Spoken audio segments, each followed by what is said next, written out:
comes to tiny homes, no one size or style fits all.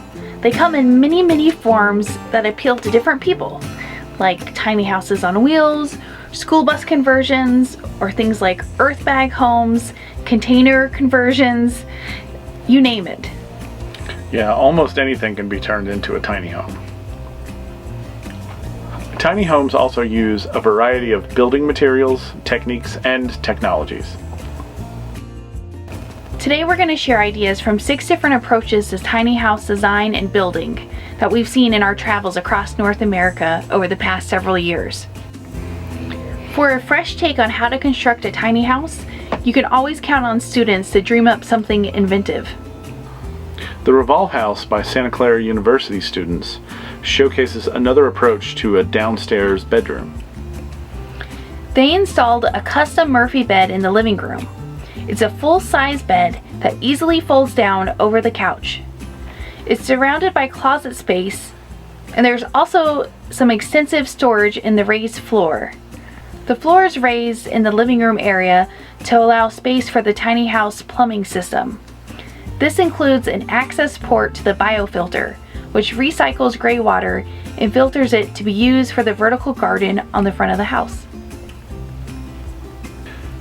The Revolve House also uses some impressive recycled and repurposed material. Like their paperstone countertops, it's both lightweight and surprisingly durable.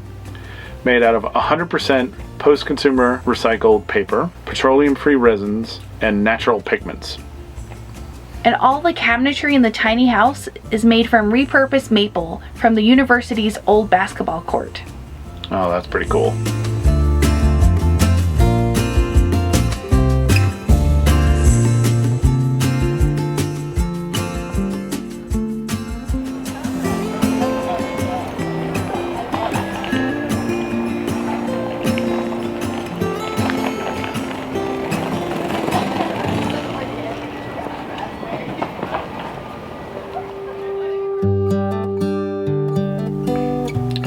If you're looking for tiny house design and layout ideas, you definitely want to check out Tiny Digs Hotel in Portland.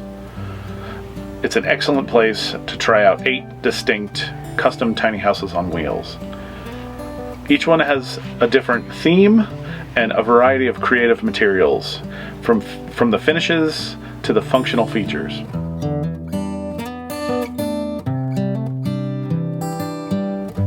Their modern tiny house has a retro modern flair. It reminds me of a 1960s futuristic bachelor pad. The bathroom features a clear acrylic upper wall which brings in lots of light, and the whole bathroom is actually open. So it's good for either one person or someone who's very comfortable with their partner. True that. And the see-through seating area that's suspended above the sleeping space adds a lot of drama. It's made from an 1.25 inch plexiglass, which is hung from the ceiling beams with heavy gauge wire.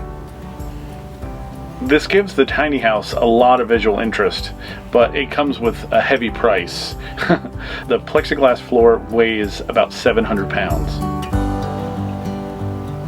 So what do you think? Does the plexiglass make the space feel more open, or does all the necessary hardware make it feel a little more cramped? You guys should let us know what you think in the comments below. Okay, so for a truly modern, newfangled tiny home building method, look no further than Boxable's unfolding modular homes. This is definitely newfangled. They're made from highly durable steel, concrete, and EPS foam. The walls, the floor, and the roof are structurally laminated panels. The Boxable creators say that these are extremely energy efficient.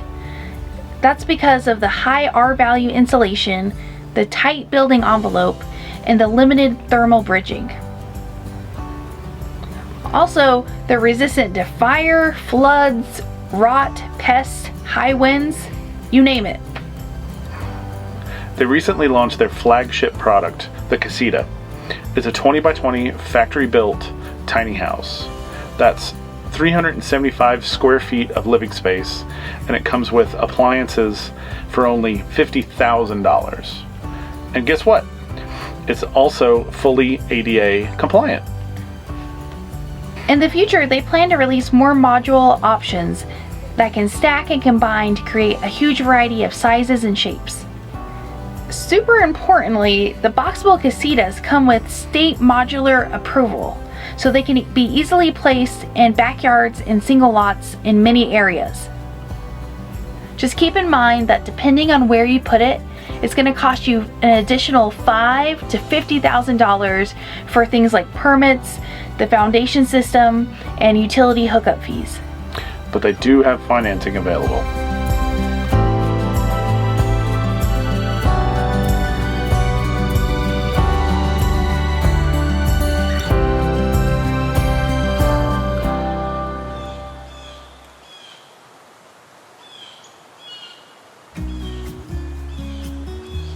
The College of Environmental Design and other UC Berkeley students set out to build an affordable, self-contained, off-grid tiny house on wheels, powered 100% by solar.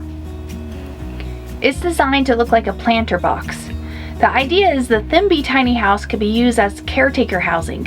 It could roll up to a park or a farm, and the awning and the deck would then unfold to reveal the house, that it exists in its own ecosystem. That's thanks in large part to the greywater recycling system in its vertical living wall. The fancy term for this is a biofiltration-based water recycling system. We'll let the student builders explain more. This was kind of the most exciting thing for me to think about, because we're in California and drought is such an issue, how to basically get as much mileage out of each droplet of water as possible and create a recycling water filtering system that's based on pretty low-tech ideas and, you know, wetland-based biofiltration. So we started off with gathering our greywater in a tank under the trailer from the kitchen sink and the shower, and then the idea was to filter it through a modified or constructed wetland with different layers of sand, soil, and gravel type of media, so that you're capturing any large particles that are filtering through. The plants are taking up some of the nutrients and the kind of nitrates that would be in your greywater, as well as creating a biofilm layer on the top that kills bacteria and any pathogens that are able to grow in greywater, because you don't want to store it in a tank for more than 24 hours.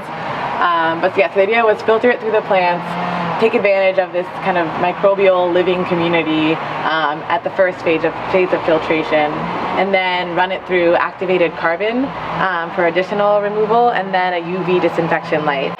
And we still need to do our water quality testing to figure out sort of how well the system works. But I guess as I started building it and as it came together, it became like this primary, secondary, and tertiary treatment facility or system that we heard to varying degrees, maybe from like environmental scientists and people who work on developing world projects, like, oh yeah, this is what we do to create the water quality that you'd want in a system where they don't have access to, you know, sewer infrastructure. But then when you talk to plumbers who are helping you put it together, they're like, this is unsafe and illegal, like we don't really want to be associated with the testing of this idea, even though maybe we think it's pretty cool and innovative. The greywater that's collected and filtered through their system is non-potable, so it can be used for things like showers. One thing about the system is the homeowner would have to be very familiar with it so they could properly maintain it and monitor the water quality.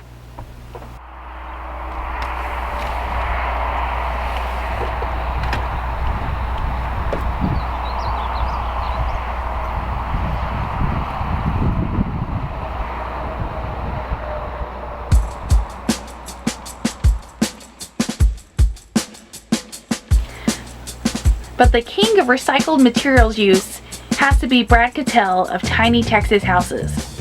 He builds beautiful fairy tale tiny homes from 90 to 95% pure salvage. That's basically everything.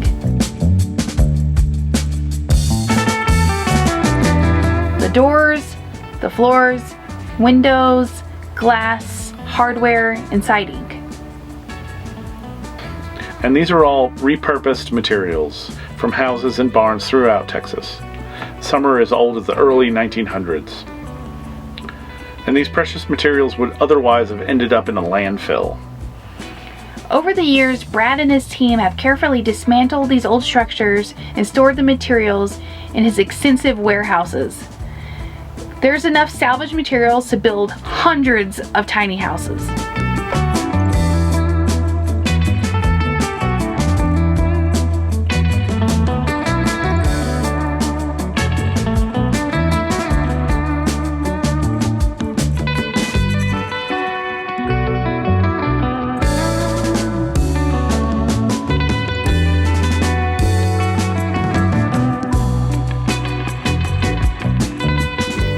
Super Adobe construction is about as simple as it gets, but in the world of home construction, it's really quite innovative. CalEarth's 400 square foot Ecodome was built for only $10,000. So we've got entrance, bedroom, kitchen, bathroom. Yeah, really everything you need. The house is built out of soil. It was created using earthbag architecture, which is what Super Adobe is all about. It uses long sandbags, bob wire, and on-site dirt or earth, and a few tools to create an incredibly durable structure. And if you'd like to learn more about CalEarth, we did a short documentary on them, so there's a link above and down below in the description. We hope this showcase of different creative material uses and different tiny home building techniques has inspired you to look into the options available for creating your own dream tiny home. What appealed most to you? Let us know in the comments below. And don't forget to like, comment, and subscribe. Thanks for watching, guys. We'll see you later. Hey guys, it's Alexis. And Christian. Thank you very much for watching our video. Yes, and subscribing to our channel. And don't forget to check out more tiny house stories. And tours. Oh, and don't forget to join us on Patreon. And again, don't forget to subscribe. See you next time. Take it easy, guys.